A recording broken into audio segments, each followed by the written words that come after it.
Hello and welcome. Today's story was selected last minute.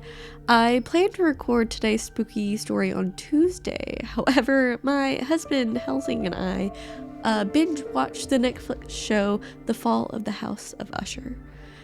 It absolutely fantastic. We stayed up way too late finishing the series, and because of that, I am recording today's story the day before it goes up.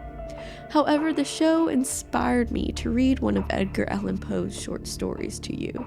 Helsing suggested The Masque of the Red Death. The Netflix show is very, very good, and I highly recommend watching it yourself.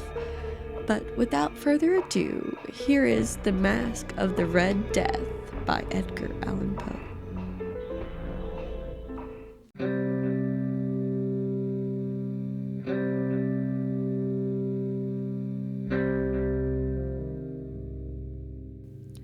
The Red Death had long devastated the country. No pestilence had ever been so fatal or so hideous. Blood was its avatar, and its seal, the redness and the horror of blood. There were sharp pains and sudden dizziness, and then profuse bleeding at the pores with dissolution. The scarlet stains upon the body, and especially upon the face of the victim, were the best pan which shut him out from the aid and from the sympathy of his fellow men, and the whole seizure, progress, and termination of the disease were the incidents of half an hour. But the Prince Prospero was happy and dauntless and sagacious. When his dominions were half depopulated, he summoned to his presence 1,000 hale and light-hearted friends from among the knights and dames of his court, and with these retired to the deep seclusion of one of his castellated abbeys. This was an extensive and magnificent structure, the creation of the prince's own eccentric yet august taste. A strong and lofty wall girdled it in. This wall had gates of iron. The courtiers, having entered, brought furnaces and massy hammers and welded the bolts. They resolved to leave means neither of ingress or egress to the sudden impulses of despair or of frenzy from within. The abbey was amply provisioned. With such precautions, the courtiers might bid defiance to cogitation. The external world could take care of itself. In the meantime, it was folly to grieve or to think. The prince had provided all the appliances of pleasure. There were buffoons, there were improvisatori, there were ballet dancers, there were musicians, there was beauty, there was wine. All these and security were within. Without was the Red Death. It was towards the close of the 5th or 6th month of his seclusion, and while the pestilence raged most furiously abroad, that the Prince Prospero entertained his 1,000 friends at a masked ball of the most unusual magnificence. It was a voluptuous scene, the masquerade. But first let me tell you of the rooms in which it was held. There were 7, an imperial suite. In many palaces, however, such suites form a long, straight vista, while the folding front doors slide back nearly to the walls on either hand, so that the view of the whole extent is scarcely impeded. Here the case was very different, as might have been expected from the Duke's love of the bizarre. The apartments were so irregularly disposed that the invasion embraced but little more than one at a time. There was a sharp turn at every 20 or 30 yards, and at each turn a novel effect. To the right and left, in the middle of each wall, a tall and narrow Gothic window looked out upon a closed corridor, which pursued the windings of the suite. The windows were of stained glass whose color varied in accordance with the prevailing hue of the decorations of the chamber into which it opened. That at the eastern extremity was hung, for example, in blue, and vividly blue were its windows. The second chamber was purple in its ornaments and tapestries, and here the panes were purple. The third was green throughout, and so were the casements. The fourth was furnished and lighted with orange, the fifth with white, and sixth with violet. The seventh apartment was closely shrouded in black velvet tapestries that hung all over the ceiling and down the walls, falling in heavy folds upon the carpet of the same material and hue. But in this chamber only, the color of the windows failed to correspond with the decorations. The panes were a scarlet, a deep blood color. Now in no one of the 7 apartments there was any lamp or candelabra amid the profusion of golden ornaments that lay scattered to and fro or depended from the roof. There was no light of any kind emanating from lamp or candle within the suite of the chambers. But in the corridors that followed the suite, there stood opposite to each window a heavy tripod bearing a brazier of fire that protected its rays through the tinted glass and so glaringly illuminated the room, and thus were produced a multitude of gaudy and fantastic appearances. But in the western or black chamber, the effect of the firelight that streamed upon the dark hangings through the blood-tinted panes was ghastly in the extreme, and produced so wild a look upon the countenances that those who entered, that there were few of the company bold enough to set foot within the precincts at all. It was in this apartment also that there stood against the western wall a gigantic clock of ebony. Its pendulum swung to and fro with a dull, heavy, monotonous clang, and then the minute hand made the circuit of the face, and the hour was to be stricken. There came from the brazen lungs of the clock a sound which was clear and loud, and deep and exceedingly musical, but of so peculiar a note and emphasis that, at each lapse of the hour, the musicians of the orchestra were constrained to pause momentarily in their performance to hearken to the sound, and thus the waltzers perforce ceased their evolutions, and there was a brief disconcert of the whole gay company. And while the chimes of the clock yet rang, it was observed that the giddiest grew pale, and the more aged and sedate passed their hands over their brows, as if in confusion, reverie, or meditation. And when the echoes had fully ceased, a light laughter at once pervaded the assembly. The musicians looked at each other and smiled as if at their own nervousness and folly, and made whispering vows each to the other that the next chiming of the clock should produce in them no similar emotion. And then, after the last 60 minutes, which embrace 3,600 seconds of the time that flies, there came yet another chiming of the clock, and then were the same disconcert and tumultuous a meditation as before. But in spite of these things, it was a gay and magnificent revel. The taste of the Duke were peculiar. He had a fine eye for colors and effects. He disregarded the decora of mere fashion. His plans were bold and fiery, and his conceptions glowed with barbaric luster. There are some who would have thought him mad. His followers felt he was not. It was necessary to hear and see and touch him to be sure that he was not. He had directed in great part the movable embellishments of the 7 chambers upon occasion of his great fete, and it was his own guiding taste which had given character to the masqueraders. Be sure they were grotesque. There was much a glare and glitter and piquancy and phantasm, much of what had been since seen in Hernani. There were arabesque figures with unsuited limbs and appointments. There were delirious fancies, such as the Madame fashions. There was much of the beautiful, much of the wanton, much of the bizarre, something of the terrible, and not a little of that which might have excited disgust. To and fro in the 7 chambers there stalked, in fact, a multitude of dreams.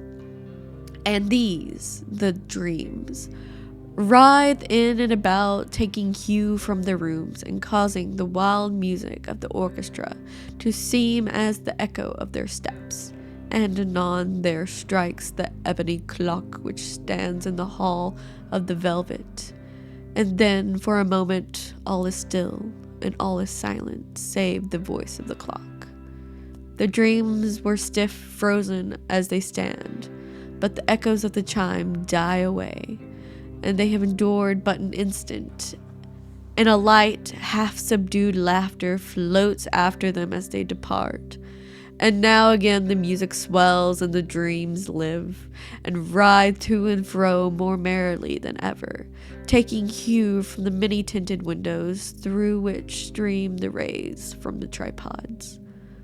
But to the chamber which lies most westwardly of the 7, there are now none of the maskers who venture, for the night is waning away, and there flows a ruddier light through the blood-colored panes, and the blackness of the sable drapery appalls. And to him whose foot falls upon the sable carpet, there comes from the near clock of ebony a muffled peal more solemnly emphatic than any which reaches their ears who indulge in the more remote gaieties of the other apartments. But these other apartments were densely crowded, and in them beat feverishly the heart of life. And the revel went whirling on until at length there commenced the sounding of midnight upon the clock. And then the music ceased, as I have told, and the evolutions of the waltzers were quieted, and there was an uneasy cessation of all things as before.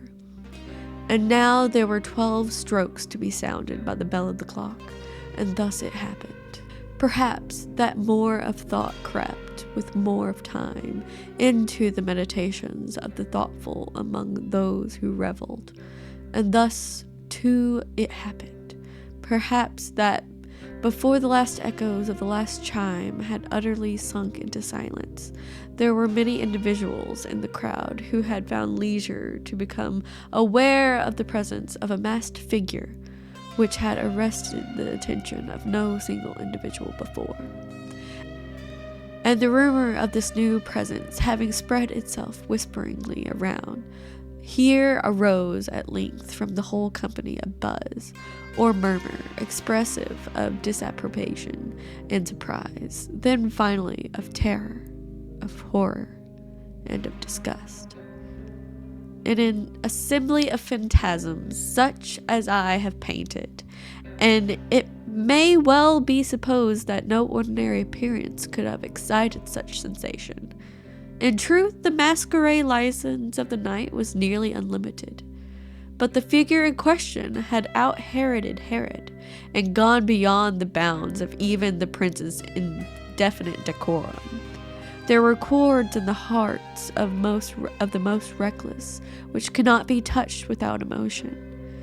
Even with the utterly lost, to whom life and death are equally just, there are matters of which no jest can be made. The whole company, indeed, seemed now deeply to feel that in the costume and bearing of the stranger neither wit nor propriety existed. The figure was tall and gaunt, and shrouded from head to foot in the habiliments of the grave. The mask which concealed the visage was made so nearly to resemble the countenance of a stiffened corpse that the closest scrutiny must have had difficulty in detecting the cheat. And yet all this might have been endured, if not approved, had the mad revellers around. But the murmur had gone so far as to assume the type of the Red Death. His vesture was dabbed in blood, and his broad brow, with all the features of the face, was besprinkled with the scarlet horror. When the eyes of Prince Prospero fell upon the spectral image, which, with a slow and solemn movement, as if more fully to sustain its role, stalked to and fro among the waltzers, he was seen to be convulsed, in the first moment with a strong shudder, either of terror or distaste, but in the next his brow reddened with rage. "Who dares," he demands hoarsely of the courtiers who stood near him, "who dare insults us with this blasphemous mockery? Seize him and unmask him, that we may know whom we have to hang at sunrise from the battlements." It was in the eastern or blue chamber in which stood Prince Prospero as he uttered these words. They rang throughout the 7 rooms loudly and clearly, for the prince was a bold and robust man, and the music had become hushed at the waving of his hand. It was in the blue room where stood the prince with a group of pale courtiers by his side. At first, as he spoke, there was a slight rushing movement of his group in the direction of the intruder, who at the moment was also near at hand, and now with deliberate and stately step made closer approach to the speaker.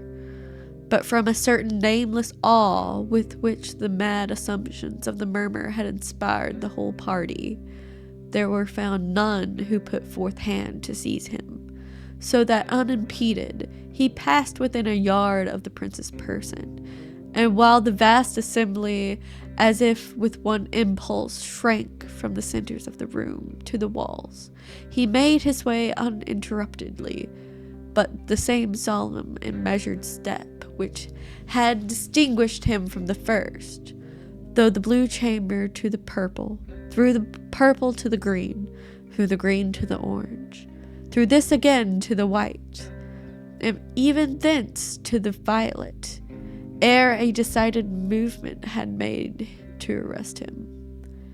It was then, however, that Prince Prospero, maddened with rage and the shame of his own momentary cowardice, rushed hurriedly through the 6 chambers, while none followed him on account of a deadly terror that had seized upon all. He bore aloft a drawn dagger, and had approached, in rapidly impetuosity, to within 3 or 4 feet of the retreating figure, when the latter, having attained the extremity of the violet apartment, turned suddenly and confronted his pursuer.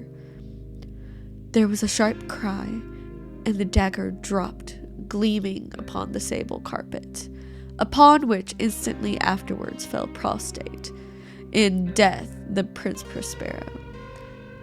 Then, summoning the wild courage of despair, a throng of the revelers once threw themselves into the dark apartment, and seizing the murmur, whose tall figure stood erect and motionless within the shadow of the ebony clock, gasped in unutterable horror at finding the grave cerements and corpse-like Masque, which they handled with so violent and rudeness, untenanted by any tangible form. And now was acknowledged the presence of the Red Death. He had come like a thief in the night, and one by one dropped the revelers in the blood-brewed halls of their revel, and died each in the despairing posture of his fall. And the life of the ebony clock went out with that of the last of the gay, and the flames of the tripods expired, and darkness and decay and the Red Death held illimitable dominion over all.